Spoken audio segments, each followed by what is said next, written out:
In today's video, I'm going to teach you how to export only selected slides with PowerPoint. Whether you're preparing a targeted presentation for a client or highlighting key points from a larger slideshow, it's useful to know how to extract just the slides you need. Today, we're diving into just how easy this can be. Let's get started by first opening PowerPoint on your computer. If you already have it running, wonderful. If not, launch it now. Once inside PowerPoint, make your way to the particular presentation you're working on. You might have this file saved locally on your machine, or perhaps within a cloud storage service, but go ahead and open it right up. Once your presentation is open, locate the File tab in the upper left corner of the interface. This is your gateway to a variety of handy options related to your presentation setup and export features.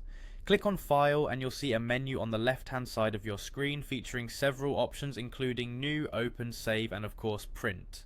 Next, within this file menu, select Print.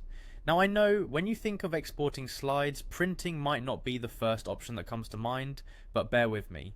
Clicking on Print offers a variety of output choices in PowerPoint that are useful not just for physical prints but also for saving your work digitally in different formats. In the print settings, you'll discover an option for custom range. This is going to be crucial for our task today. Click on custom range to manually define exactly which slides you want to export. You can select whether you want slides 2, 5 and 7 or just one particular slide, for example. Simply type in the numbers of these slides, separated by commas. This ensures only the specified slides are selected for export, making your task extra efficient. After specifying the slide numbers, you'll also need to decide on a name for your exported file. Type this name into the appropriate box, ensuring it is something easy for you to recall later, especially if you're working with multiple documents. Finally, review your selections to make sure you're exporting exactly what you want. Once satisfied, click on Save or OK, depending on your version of PowerPoint. This last step confirms your settings and completes the export process. Now, only the slides you picked out will be saved as a separate presentation or PDF, depending on the settings you chose. And there you have it. With these quick steps, you can easily export just the slides you need from any PowerPoint presentation.